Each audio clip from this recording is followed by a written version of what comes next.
오늘 우리에게 주시는 하나님의 말씀은 로마서 4장 1절에서 25절까지 말씀입니다.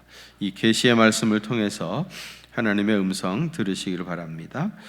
그런즉 육신으로 우리 조상인 아브라함이 무엇을 얻었다 하리요? 만일 아브라함이 행위로서 의롭다 하심을 받았으면 자랑할 것이 있으려니와 하나님 앞에서는 없느니라.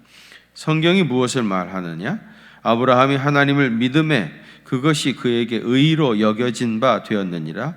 일하는 자에게는 그 삭시 은혜로 여겨지지 아니하고 보수로 여겨지거니와 일을 아니할지라도 경건하지 아니한 자를 의롭다 하시는 일을 믿는 자에게는 그의 믿음을 의로 여기시나니, 일한 것이 없이 하나님께 의로 여기심을 받은 사람의 복에 대하여 다윗이 말한 바, 불법이 사함을 받고 죄가 가려짐을 받은 사람들은 복이 있고 주께서 그 죄를 인정하지 아니하실 사람은 복이 있도다 함과 같으니라.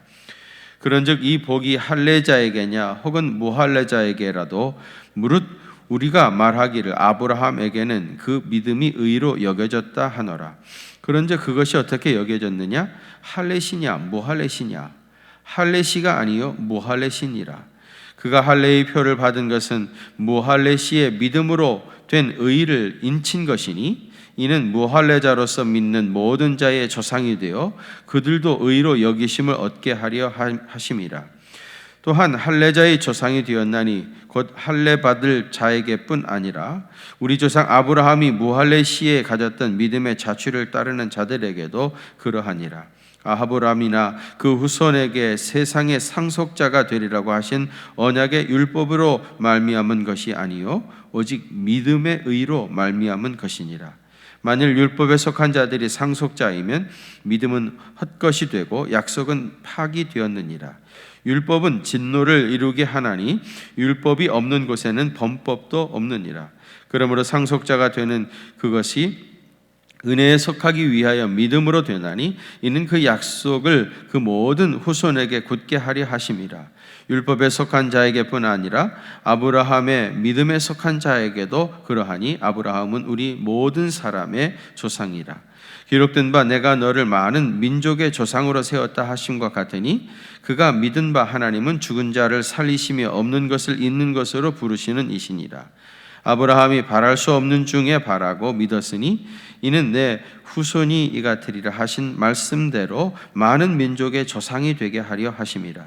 그가 100세나 되어 자기 몸이 죽은 것 같고 사라의 태가 죽은 것 같음을 알고도 믿음이 약하여지지 아니하고 믿음이 없어 하나님의 약속을 의심하지 않고 믿음으로 견고하여져서 하나님께 영광을 돌리며 약속하신 그것을 또한 능히 이루실 줄을 확신하였으니, 그러므로 그것이 그에게 의로 여겨졌느니라. 그에게 의로 여겨졌다 기록된 것은 아브라함만 위한 것이 아니요 의로 여기심을 받을 우리도 위함이니, 곧 예수 우리 주를 죽은 자 가운데서 살리신 이를 믿는 자니라. 예수는 우리가 범죄한 것 때문에 내줌이 되고 또한 우리를 의롭다 하시기 위하여 살아나셨느니라. 아멘. 청년들이 흔히 그러죠. 종이약 1,000마리 접으면 소원이 이루어진다, 그런 얘기 하는데, 사실 종이약 1,000마리 접는 게 쉬운 일이 아니죠. 굉장한 시간이 필요하고 정성이 필요합니다. 힘들어도 그렇게 지극한 정성으로 무엇을 하면 신이 감동해서 소원을 들어준다, 그런 이야기들이 있습니다. 불교에도 이와 비슷한 이야기가 있어요. 불교에 가면 1,000배 기도라는 것이 있습니다. 절을 1,000번 하는 거예요. 입시철이 되어지거나 취직철이 되어지게 되면 부모들이 사찰에 들어가서 절을 1,000번 하면서 빌고 기도를 해요. 절을 1,000번 한다고 한번 생각해 보세요. 얼마나 힘들겠습니까? 피멍이 들죠. 무릎에 피멍이 들고 허리가 끊어질 듯이 아프고 너무너무 힘들지만 그렇게 지극한 정성으로 빌면, 그러면 석가모니가 감동을 해서 복을 준다, 그런 생각을 가지고 있습니다. 티베트 불교의 오체투지는 고행으로 아주 유명하죠. 마틴 루터도 로마서를 통해서 구원에 이르는 믿음으로 말미암아 구원에 이르는 진리를 제대로 깨닫기 전에는요, 하나님에 대한 두려움을 떨쳐버리기 위해서 수도원의 그 차가운 돌계단을 무릎으로 오르내리면서 피를 흘리는 그런 고행을 했었다고 합니다. 동서양 할 것 없이 우리는 이렇게 정성을 쌓고 또 피를 흘리고 무슨 대가를 치러야 좋은 일이 이루어진다 하는 생각이 은연중에 있습니다.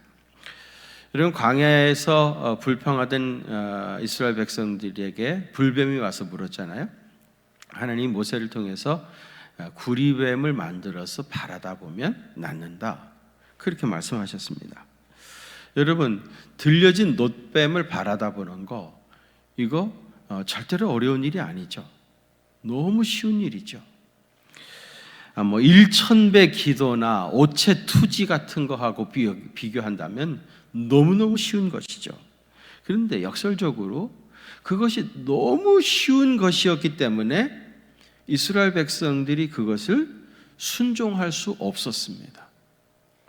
만일에 불뱀에 물린 사람은 무슨 쓴 약을 먹으라 했다든지 아니면 7일 동안 금식을 하라든지 그렇게 얘기했다고 하면 오히려 더 많은 사람이 순종했을 거예요.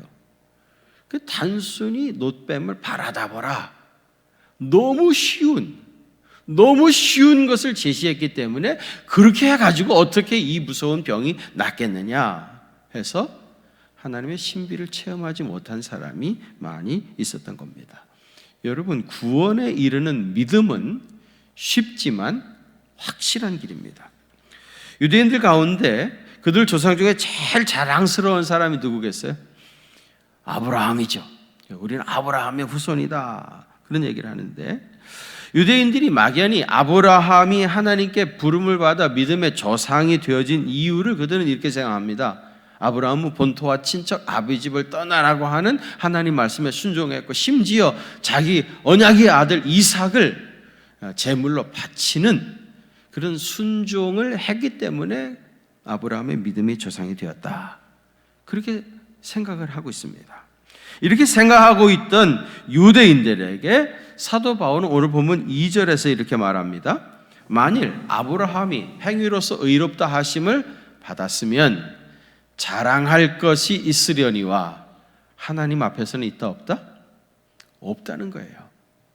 만약 아브라함이 그렇게 순종해가지고 그런 행위로서 의롭다 하심을 받았다고 하면은 그것을 자랑할 만했겠죠. 그런데 성경은 뭐라고요? 있다고 없다고요? 행위로서 의롭다 하심을 받았으면 자랑할 것이 있으려니와 하나님 앞에서는 없다는 겁니다. 아브라함이 의롭게 되어진 것이 행위로 된 것이 아니라는 얘기입니다. 아브라함은 하나님 앞에서 자랑할 것이 하나도 없는 사람이었습니다.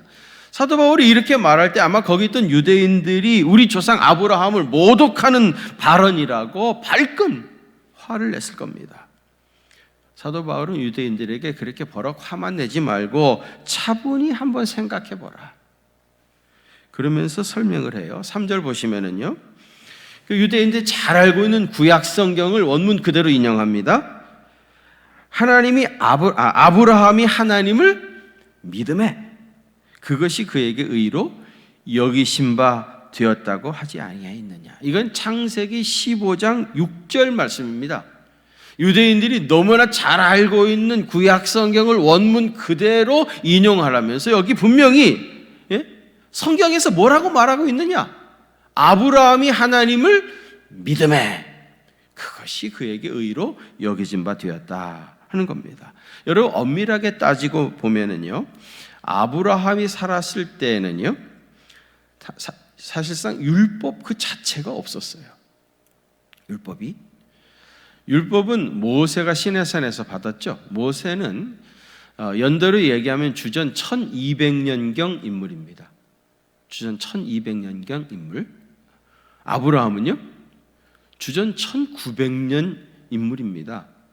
그러니까 모세가 태어나기 700년 전에 적어도 아브라함이 살았어요. 그러니까 모세 때 율법이 주어졌는데 아브라함 때는 율법이 아예 존재하지도 않았을 때입니다. 율법이 있지도 않는데 뭘 어떻게 지킬 수 있겠습니까?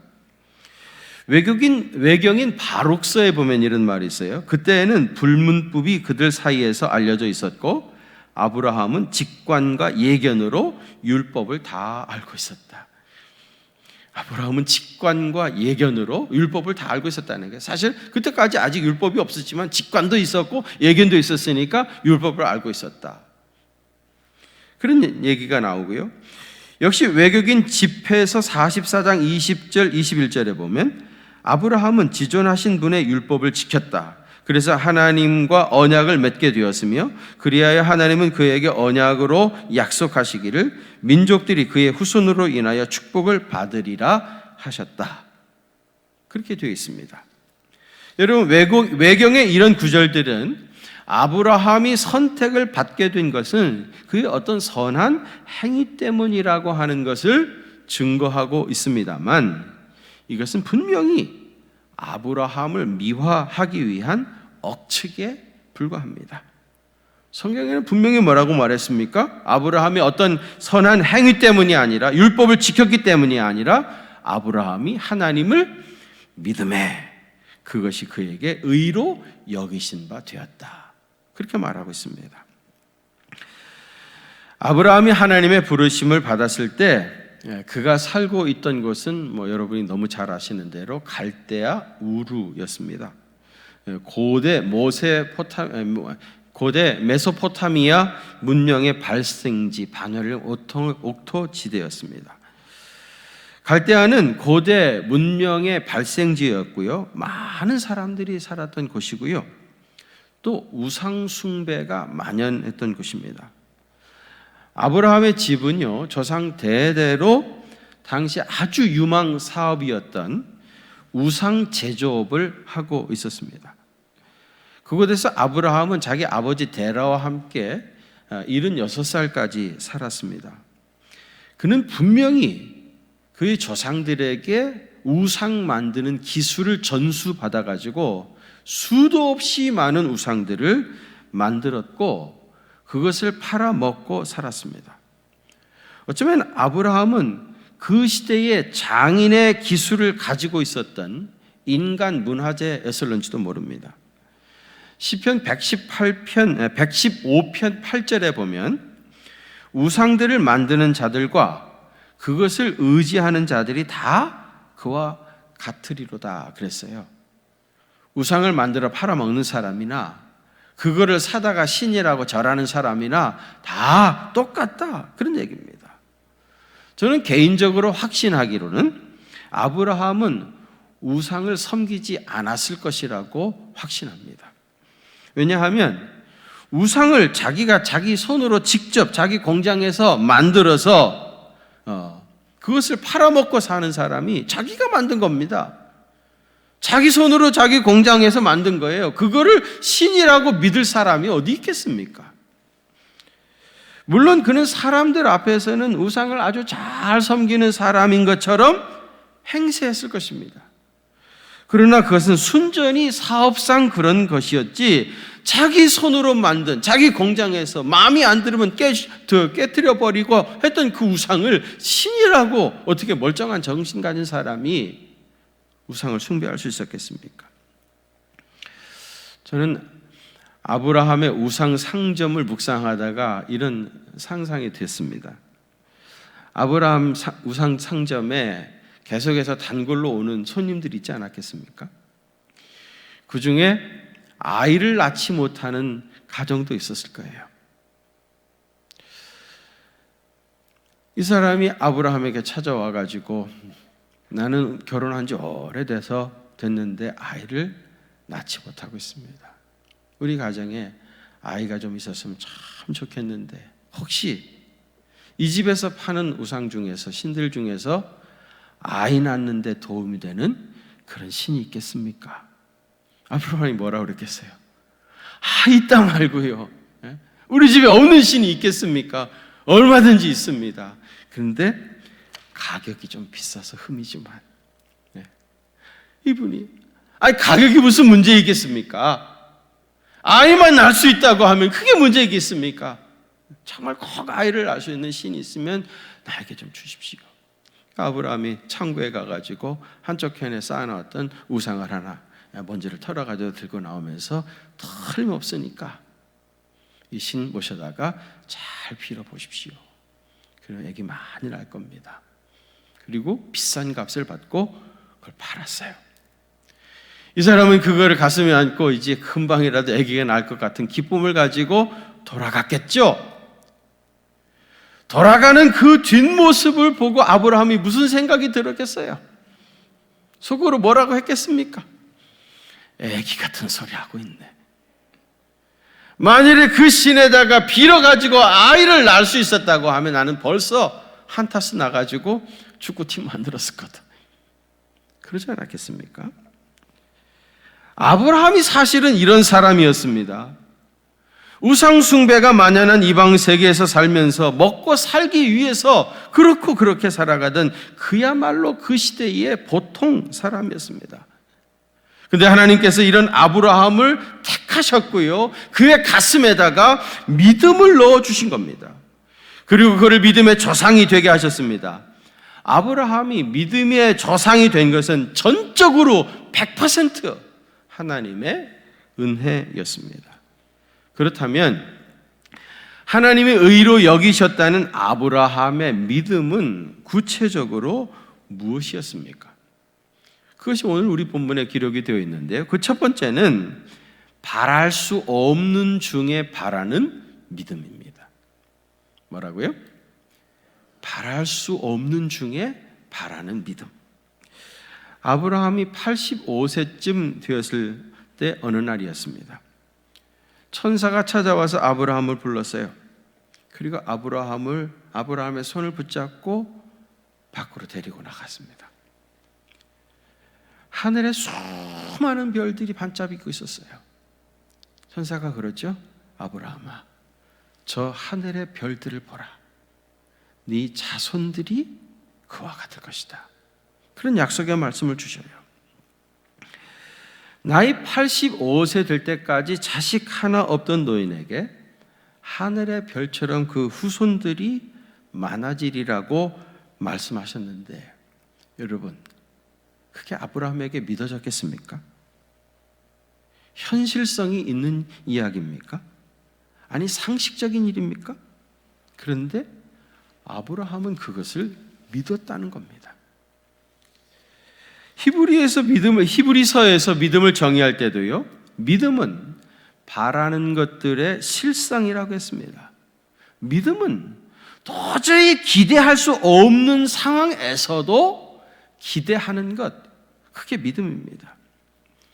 우리 부활절이 되어지면은 교회에서 삶은 달걀을 주잖아요. 어떤 분이, 아니 목사님, 왜 삶은 달걀을 줍니까? 생 계란을 줘야, 그걸 오래 품고 있으면 병아리가 나와야 그게 진짜 부활이 아닙니까? 어떻게 생각하면 일리도 있는 것 같은데, 여러분, 생 계란에서 병아리가 나오면 그게 부활입니까? 부화입니까? 생 계란에서 병아리가 나오면 그건 부활이 아니고 부화죠. 부화된 거죠. 삶은 계란, 완전히 죽은 알에서 병아리가 나와야 부활입니다. 그래서 부활절날 삶은 계란을 주는 게 맞는 것 같습니다.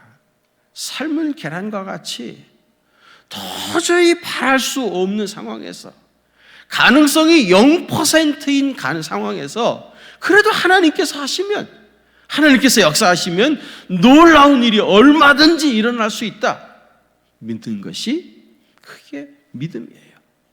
바랄 수 없는 가운데 그래도 하나님의 가능성을 바라면서 기대하는 것, 그것이 믿음인 겁니다. 참 우리는 어려운 시대를 살게 되었습니다. 점점 더 어려워져 가는 것 같습니다.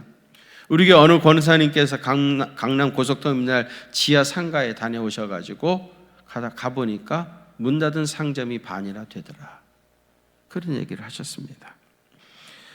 여러분이 저보다 더 잘 아시는 이야기인데, 이런 이야기 자꾸 하면은 더 서글퍼지니까 각설하고요, 경제적으로 뿐만 아니라 영적으로도 깊은 터널을 지나는 것 같은 어둠이 임했습니다. 이럴 때일수록 우리에게 필요한 것은 바랄 수 없는 중에 바랐던 아브라함의 믿음입니다. 인간적인 가능성이 0%라 할지라도 하나님의 가능성을 신뢰하는 믿음이 오늘 우리에게 꼭 필요합니다. 이런 믿음이 있는 사람은 다시 일어날 수 있습니다. 하나님은 아브라함에게 이런 믿음을 주셨고 오늘 주 앞에 나온 우리 모두에게도 이런 믿음 주실 줄로 믿습니다. 두 번째로는 지속적인 믿음입니다. 하나님이 아브라함을 갈대아 우르에서 부르실 때 그의 나이가 76살이었습니다. 가나안 땅에 정착하여 살기 시작한 지 10년쯤 지나서 85세쯤 되었을 때 내 자손이 하늘의 별처럼 많아지리라고 말씀 한마디 주신 겁니다. 아브라함은 이 말씀을 듣고 나서 아마 그 다음 해쯤 아이를 낳을 것이다, 아이를 안게 되겠지, 그렇게 기대했겠죠. 하늘의 별들까지는 아니더라도 단 한 명이라도 자식을 낳았으면 좋겠다, 그런 생각을 했을 겁니다. 그런데 또 시간이 속절없이 흘러갑니다. 다시 15년이 지나 아브라함 나이 100세 되던 해에 결국 하나님께 처음 부름을 받았을 때로부터 25년이나 지나가지고 결국 아들 이삭을 품에 안게 되었습니다. 여러분, 무엇을 기다린다는 것이 얼마나 지루하고 힘듭니까? 그런데 하나님의 시간과 우리의 예상은 언제나 많은 차이가 있어요. 근데 그렇게 지루하고 힘든 시간이 오래 흘러갔지만 아브라함은 조금도 흔들리지 않았습니다. 지속적으로 하나님의 약속을 믿었습니다. 그것이 무엇이든지 간에 시간이 길어지면 힘들어져요. 처음엔 뜨거운 열정도 있었다가 시간이 흘러가면서 그 열정도 식고 또 다른 생각도 찾아오고 또 너무 힘드니까 끝까지 견디지 못하고 이스마엘 같은 편법을 생각하게 되기도 합니다. 그러나 우리의 믿음은 처음과 끝이 똑같은 지속적인 믿음이어야 합니다. 시간이 아무리 많이 흘러가도 한결같아야 합니다. 다른 길로 가지 말아야 됩니다. 편법을 생각하거나 적당히 타협하거나 쉬운 길로 가려 하면 안 됩니다. 지속적인 믿음, 한결같은 믿음을 가지고 끝까지 가야 그 끝에서 하나님의 약속을 경험할 수가 있게 되십니다. 지속적인 믿음 가지시기를 바랍니다. 세 번째로는요, 약속하신 것을 능히 이루실 줄 확신하는 믿음이에요. 오늘 보면 21절과 22절 우리 한번 같이 봉독하겠습니다. 21절, 22절입니다. 시작. 약속하신 그것을 또한 능히 이루실 줄을 확신하였으니 그러므로 그것이 그에게 의로 여겨졌느니라. 아멘. 여러분, 아브라함이 100세의 아들을 낳기까지 얼마나 많은 생각이 스쳐 지나갔겠습니까? 아마 처음 1년은 상당히 기대도 했을 것이고 금방 무슨 일이 일어날 것이라고 생각도 했을 겁니다. 그러나 약속의 말씀을 받고도 10년이 훌쩍 지나고 20년이 훌쩍 지나가 버리는 상황에서 여전히 하나님에 대한 신뢰를 갖는다는 것이 절대로 쉬운 일은 아닙니다. 아브라함도 어떤 때는 믿음이 불처럼 타오르다가도 또 어떤 때는 절망의 늪에 깊이 떨어지기도 했을 겁니다. 인생의 업앤다운도 수도 없이 반복했을 것이고요. 신앙생활에도 많은 굴곡이 있었을 겁니다. 그런데 그 가운데서도 그렇게 많이 흔들렸지만은 여러 가지 생각들이 지나갔지만은 그 가운데서도 하나님의 약속하신 것은 반드시 이루어진다 하는 것을 끝까지 붙잡고 있었던 겁니다. 어떻게 끝까지 이 믿음을 지킬 수 있었을까? 저는 날마다 밤에 하늘의 별들을 바라보았기 때문일 것이다, 그런 생각이 들었습니다. 다행히 그때는 전기가 없었고요, 공해도 없었으니까 저녁이 되면 팔레스틴의 밤하늘이 얼마나 많은 별들이 보였겠습니까? 또 텔레비전도 없으니까 밤에 할 수 있는 일이 아무것도 없는 겁니다. 아브라함은 밤마다 나가서 별들을 바라볼 때마다 저 별들처럼 내 후손이 많아지리라 하셨던 하나님의 말씀이 다시 살아나고 또 다시 살아나고, 그래서 그렇게 오래된 시간이 흘러갔지만은 그 하나님의 약속의 말씀을 붙잡을 수 있었던 겁니다. 낮에는 이런저런 모든 상황들이 다 보여지고, 보게 되어지면 나름대로 어떤 판단도 생기고, 현실과 약속 사이에 그 엄청난 갭이 느껴지고, 현실의 무게 앞에 처해 있는 자기 자신에 대한 절망감을 떨쳐버릴 수 없었다가도 밤이 되어 어둠이 임하면서 아무것도 보이지 아니하고 밤하늘에 별들만 영롱하게 반짝이는 것을 보면서 하나님께서 나에게 약속을 주셨지, 주신 약속의 말씀을 그는 기억했던 겁니다. 그래서 결국은 그 약속의 말씀이 이루어지는 그날 아침을 맞이할 수 있었던 거예요. 여러분도 사망이 막혀버린 것과 같은 현실만 바라다보고 탄식하지 마시고요, 밤하늘의 별들을 바라보면서 또 이 가을의 푸른 하늘을 바라보면서 하나님의 약속을 기억하시길 바랍니다.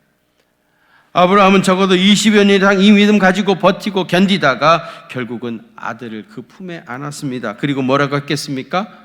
하나님은 약속하신 것을 반드시 성취하시는 분이시다. 말씀하신 것을 반드시 성취하시는 분이시다. 그렇게 뜨겁게 고백했을 겁니다. 민수기 23장 19절에 보면 하나님은 사람이 아니시니 거짓말을 하지 않으시고 인생이 아니시니 후회가 없으시도다. 어찌 그 말씀하신 바를 행하지 않으시며 하신 말씀을 실행하지 않으시랴. 사람들은 말해놓고도 제대로 지키지 못하는 경우들도 많이 있지만은 하나님은 인생이 아니시기 때문에, 그런 사람이 아니시기 때문에 말씀하신 것을 반드시 이루신다. 결국은 이루신다. 아무리 시간이 많이 흘러갔다 할지라도 결국은 그 약속이 이루어진다라고 하는 이 하나님의 약속의 말씀을 붙잡고 지속적인 믿음을 가지시기를 바랍니다. 마지막 네 번째로는 예수 그리스도에 대한 믿음입니다. 사도 바울이 갈라디아 3장에서 아브라함의 이 믿음에 대하여 설명을 했어요. 갈라디아서 3장 8절과 9절에 보면 또 하나님이 이방을 믿음으로 말미암아 의로 정하실 것을 성경이 미리 알고 먼저 아브라함에게 복음을 전하되 모든 이방인이 너로 말미암아 복을 받으리라 하였느니라. 그러므로 믿음으로 말미암는 자는 믿음이 있는 아브라함과 함께 복을 받느니라 그랬습니다. 이 말씀은 모든 이방인들이 아브라함을 통하여 복을 받게 될 것이라는 말씀입니다. 그런데 이 구절은 구체적으로 아브라함이 직접 그렇게 할 수 있는 것이 아니라 그의 후손을 통하여 이루어질 것이라고 했습니다. 그 아브라함의 후손이 누구겠습니까? 이어지는 갈라디아서 3장 16절 한번 같이 보도록 하겠습니다. 시작. 이 약속들은 아브라함과 그 자손에게 말씀하신 것인데 여럿을 가리켜 그 자손들이라 하지 아니하시고 오직 한 사람을 가리켜 내 자손이라 하셨으니 곧 그리스도라. 아멘. 여러분 여기 보세요. 이방 사람을 구원할 아브라함의 후손은 누굽니까? 아브라함의 자손 중에 오직 한 사람, 많은 사람이 아니라 딱 한 사람, 예수 그리스도입니다. 그러니까 하나님이 아브라함에게 주신 믿음은 예수 그리스도를 통한 구원의 사건을 말하는 거예요. 이것이 오늘 우리 본문 로마서 4장에서도 기록이 되어 있습니다. 여러분 다윗의 친구 요나단에게 무비보셋이라고 하는 아들이 있었습니다. 사울과 요나단이 블레셋과 전쟁을 하다가 죽죠. 그때 너무 경황 중에 유모가 이 무비보셋이 그때 나이 5살쯤 됐었습니다. 어린 그 요나단의 아들을 등에 업고 도망치다가 아기를 떨어뜨렸습니다.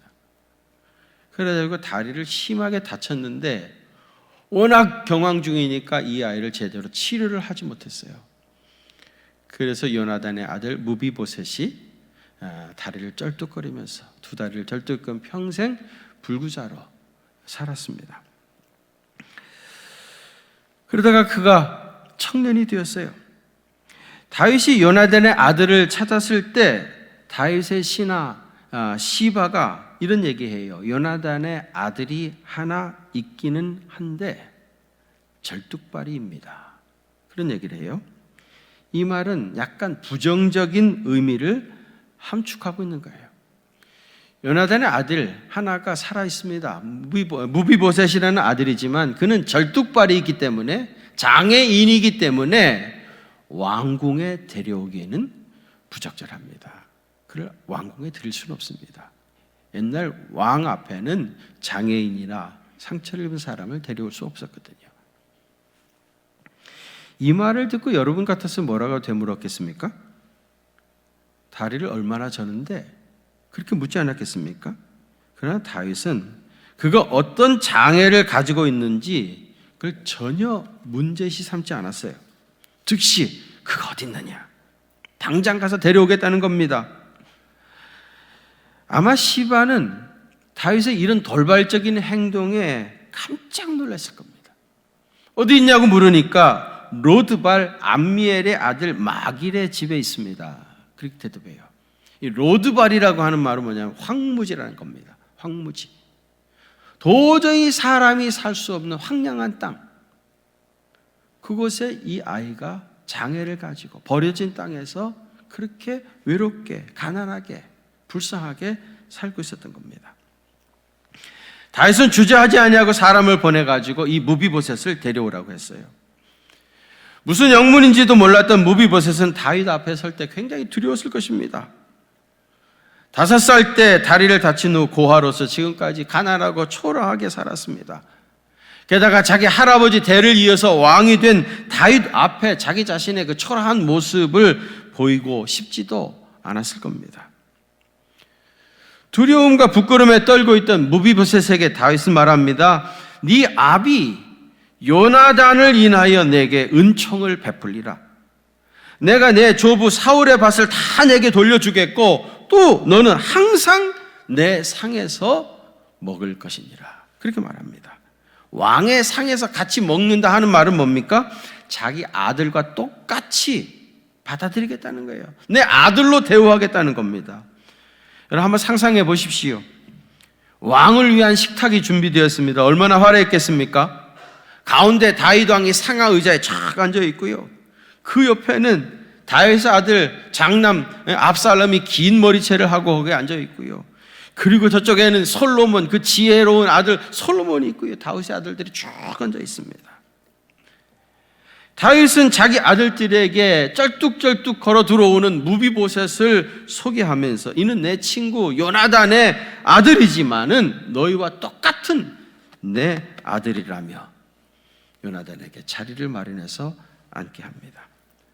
다윗은 무비보셋이 자리에 앉는 것을 확인하고 거룩한 하나님 앞에 감사의 기도를 드립니다. 그리고 그 화려한 식사가 시작이 되었어요. 여러분 얼마나 영광스러운 자리입니까? 무비보셋은 그 자리에 앉을 자격이 있었던 사람이 전혀 아닙니다. 로드발 출신이고요, 고아에다가 장애인입니다. 몰락한 왕족의 후손입니다. 가장 비천한 사람이었습니다. 무비보셋이 다윗에게 이런 고백을 했어요. 이 종이 무엇이 관대 왕께서 죽은 개 같은 나를 돌아보시나이까. 무비보셋이 고백했던 것처럼 실제로 그는 죽은 개와 같은 그렇게 비천한 존재였습니다. 그런데 다윗은 이 사람에게 은혜를 베푼 거예요. 왜요? 그의 아버지가 요나단이었기 때문입니다. 요나단의 아들이었기 때문입니다. 여러분 이 이야기는 단순히 다윗이 요나단에게 받은 사랑을, 그 우정을 보답한 것이 아닙니다. 그리스도를 통한 구속의 사건을 너무나도 생생하게 보여주고 있는 말씀입니다. 여러분 여기 무비보셋은 누구를 상징하겠습니까?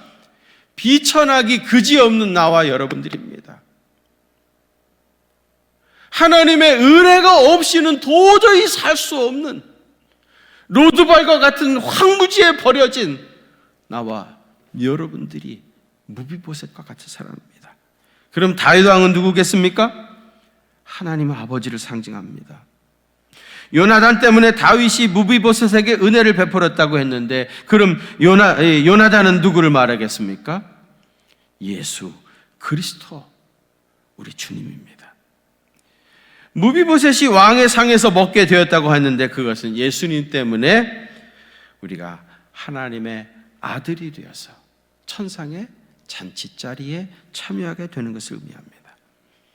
우리는 그 천상의 잔치자리에서 베드로와 사도 바울과 아굴라와 브리스길라와 같은 부부, 베베자매, 야고보, 요한, 바나바, 그리고 수많은 순교자들, 믿음의 선지들과 함께 그 영광스러운 식탁에 참여하게 될 것입니다.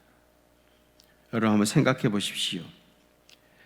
다윗이 이 무비보셋을 불러다가 그동안 너는 어디서 무엇을 하면서 어떻게 살았느냐? 그렇게 물었습니까? 그가 다리를 지금 얼마나 절고 있는지, 그가 지금 어디서 무엇을 하고 있는지, 허물이 있는지 없는지, 왕의 식탁에서 먹을 만한 그런 자격이 있는지 없는지, 그런 거 한마디도 묻지 않았습니다. 따지지 않았습니다. 그런 것이 다윗에게는 전혀 문제가 되지 않았습니다. 딱 하나, 요나단의 아들이라고 하는 그거 하나만으로 충분했습니다. 그래서 무비보셋을 불러다가 다윗이 물은 거 딱 한 가지입니다. 네가 요나단의 아들이냐? 사실 다윗은 지금까지 무비보셋이라는 사람이 있는지조차도 몰랐습니다.